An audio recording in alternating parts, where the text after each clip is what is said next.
Wakil Presiden ke-10 dan ke-12 Yusuf Kala melayangkan ucapan bela sungkawa atas kematian pemimpin politik Hamas Ismail Haniyeh. JK merasa prihatin atas pembunuhan Haniyeh dan meyakini bahwa peristiwa ini bakal menambah ketegangan di Gaza. JK mengenang Ismail sebagai pejuang perdamaian dan keadilan bagi Palestina. Sebelumnya, pada 12 Juli lalu, JK sempat bertemu dengan Haniyeh di Doha, Qatar. Dalam pertemuan tersebut, JK menyampaikan bela sungkawa kepada rakyat Palestina yang menjadi korban selama konflik. Ia menegaskan sikap solidaritas serta dukungan bangsa Indonesia untuk kemerdekaan Palestina. Dengan pembunuhan terhadap Ismail Haniyeh, JK meyakini akan berdampak pada situasi di Gaza. Apalagi peristiwa ini terjadi saat Israel dan Hamas tengah berusaha merundingkan kesepakatan gencatan senjata yang dimediasi Mesir, Qatar, dan Amerika Serikat. Dan ini saya ingin menyampaikan ucapan bela sungkawa. Innalillahi wa inna ilaihi raji'un atas tewasnya almarhum Ismail Haniyeh. Haniyeh seorang pejuang Palestina di Gaza. Dia mempunyai kepimpinan yang kuat di kalangan Palestina. Di Teheran tentunya. Dalam 3 minggu lalu saya bertemu beliau di Doha, dan dalam pertemuan tersebut sebenarnya dia sangat ingin mencapai kedamaian dan penyelesaian yang adil di Palestina. Sejauh mana dampak terbunuhnya Ismail Haniyeh terhadap kesepakatan gencatan senjata Israel-Hamas di Palestina, dan bagaimana sosok Ismail Haniyeh di mata Yusuf Kala? Telah bergabung dari luar studio Wakil Presiden Republik Indonesia ke-10 dan 12 Yusuf Kala. Selamat malam Pak JK. Selamat malam, selamat malam. Pak JK, saat pertemuan terakhir Anda dengan Ismail Haniyeh yang berlangsung mungkin sekitar 2 jam ya di Qatar pada 12 Juli lalu, apa saja yang menjadi pembahasan saat itu Pak JK?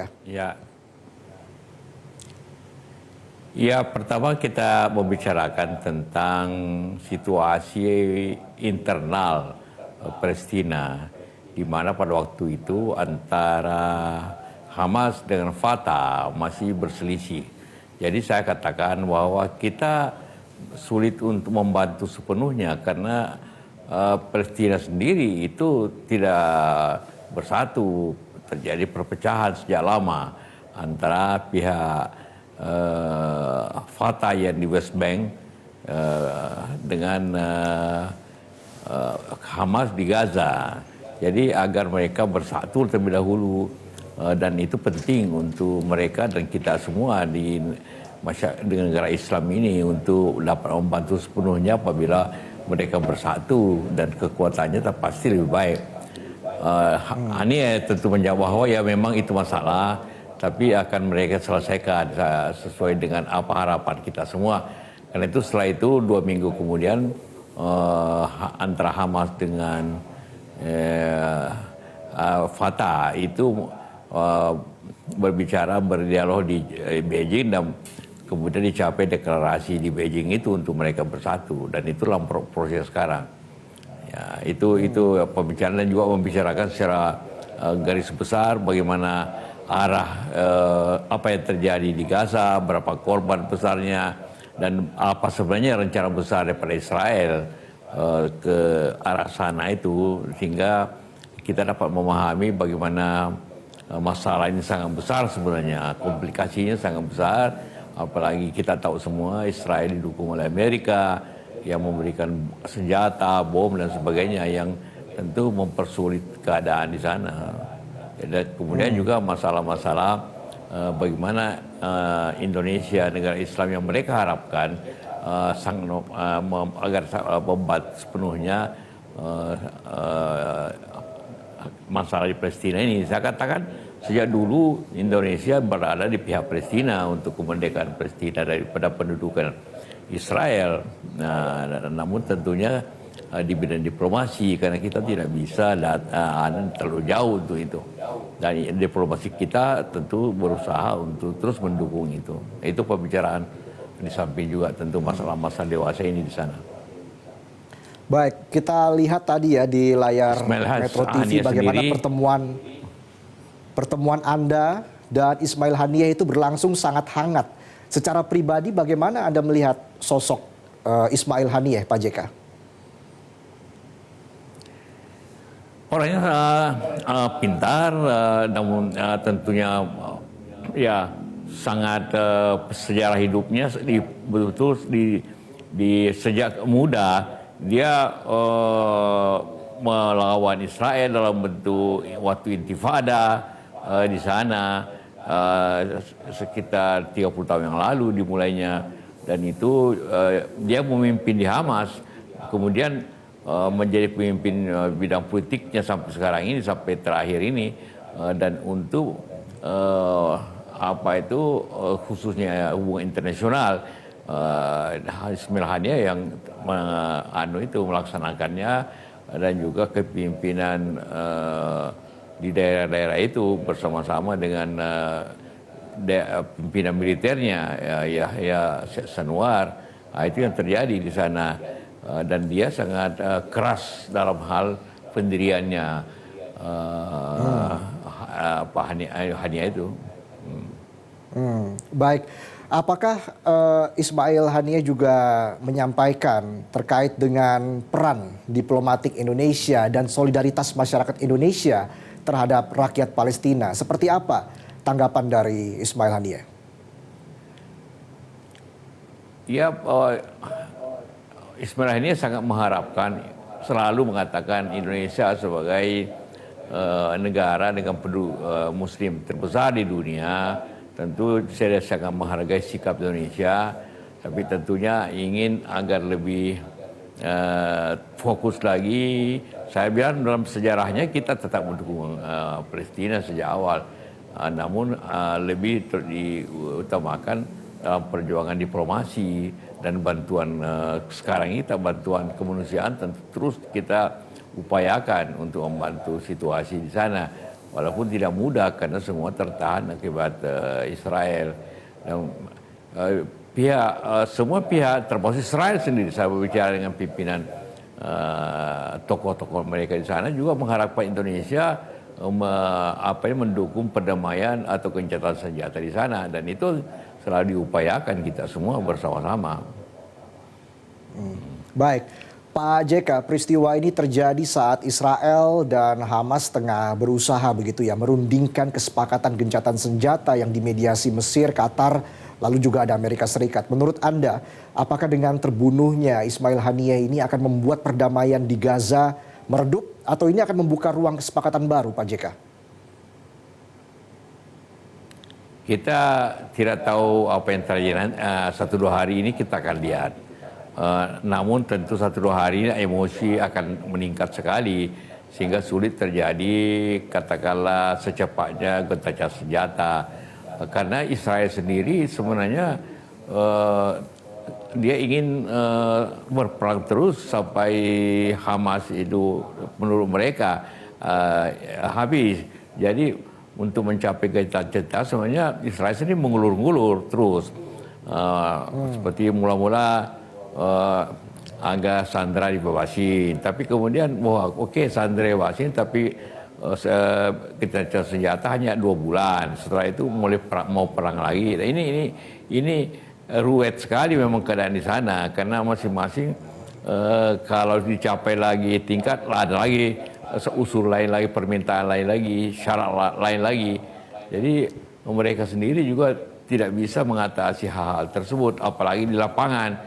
Kalau di perundingan itu kadang-kadang mudah, tapi di lapangan itu sulit komunikasi, sulit keadaan masyarakat. Jadi saya kira akan lebih terjadi tensi tinggi pada awalnya, mungkin nanti juga akan berusaha lagi ke arah perdamaian lebih baik. ini sangat tergantung kepada keadaan lapangan sebenarnya. Cina bahkan sebelumnya mengumumkan bahwa Hamas dan Fatah telah sepakat untuk membentuk pemerintahan Persatuan Palestina. Bagaimana Anda melihat ini Pak JK dengan meninggalnya seorang Ismail Haniyeh? Bagaimana dampaknya terhadap peluang kesepakatan gencatan senjata dengan Israel di Gaza? Ya, sebenarnya setelah Beijing itu mereka adakan pertemuan teknis antara mereka. Mereka setuju seperti itu dan Ismail Haniyeh atau Hamas itu mengalah untuk dia tidak perlu katakanlah walaupun dia pemenang pemilu sebelumnya 18 tahun sebelumnya tidak perlu duduk dalam pemerintahan sekarang. Namun demikian agar pemerintah sekarang juga mengakomodasi keinginan bersama persatuan yang ada. Dan sebenarnya mereka sudah kita bicara, mereka siap untuk mengadakan pertemuan teknisnya di Indonesia atau Aljazair waktu itu. Saya bilang di Indonesia saja, yuk. Dan mereka siap untuk itu. Dan kemudian Presiden Pak Jokowi juga waktu saya sampaikan keinginan itu, dia setuju untuk mengundang mereka untuk mengadakan pertemuan teknis di Indonesia. Tapi sekarang ini tentu agak ruwet lagi keadaannya untuk itu. Ketika Anda bertemu langsung dengan Ismail Haniyeh beberapa waktu lalu, Pak JK, sebenarnya apa sih mimpi terbesar atau harapan terbesar Ismail Haniyeh begitu? Apakah hal itu disampaikan kepada Anda juga saat itu, Pak JK? Ya, yang pertama karena pada waktu itu secara bersamaan tanggal 13-nya itu ada pertemuan 3 negara di sana, yaitu Amerika, Israel, Qatar, dan Mesir, 4 negara. Dan Mesir di sana untuk mempercepat gencatan senjata. Tapi akhirnya gagal juga dicapai. Kemudian pindah ke Mesir. Gagal juga pembicaraan itu seperti saya katakan tadi. Karena itulah maka mencapai perdamaian itu memang banyak saya bilang tergantung kepada 3 pemimpin. Pertama Netanyahu, kedua Presiden Amerika, ketiga Sanwar, pemimpin militernya Hamas di situ. Nah, ini sulit mereka ketemu karena Amerika juga mendekati pemilu sehingga dan sebagai menjaga status quo dulu, tidak mau cepat itu. Jadi banyak yang mengira bahwa ini perdamaian baru bisa dicapai setelah pemilu di Amerika, apakah Biden atau Harris yang menang. Tentunya mereka ingin ada perdamaian di situ. Karena perang ini juga sangat bisa terjadi akibat bantuan Amerika. Baik senjata, bom dan sebagainya, semua dari Amerika. Tanpa itu memang agak sulit untuk dicapai itu. Mudah-mudahan nanti setelah presiden baru ini akan dicapai persetujuan itu. Tapi ini butuh 6 bulan lagi. Jadi masih terlalu banyak pengorbanan untuk itu. Ya, ketika Israel ibaratnya ini mengulur-ngulur waktu begitu ya dalam perundingan gencatan senjata, Pak JK. Sebenarnya seperti apa resolusi perdamaian untuk Gaza saat ini, Pak JK? Ya, resolusi perdamaian yang penting dicapai ceasefire dulu. Baru jadi gencatan senjata. Semua satu aja. Gencatan senjata, apa syaratnya, kemudian sandera dibebasin, itu permintaan dan Presiden siap membebasin. Tapi permintaan Palestina ingin agar gencatan senjata itu permanen. Sehingga mereka bisa mengadakan perbaikan pengungsi kembali ke tempatnya, pembangunan kembali, rumah-rumah atau infrastruktur yang rusak, sekolah-sekolah. Itu keinginannya atau harapannya pihak Palestina bahwa perdamaiannya atau gencatan permanen sehingga bisa diadakan rekonstruksi ulang dan juga kedamaian di sana. Tapi oleh Israel ini belum diterima. Nah, itu letak perbedaan di sana sampai sekarang. Baik, Pak JK, apakah Anda juga berencana untuk hadir langsung dalam upacara pemakaman Ismail Haniyeh yang rencananya akan berlangsung hari Kamis besok, Pak JK? Hari Jumat habis salat Jumat. Hari Jumat, oke. Apakah Anda akan hadir Iya. langsung dalam upacara pemakaman itu? Ya, insya Allah.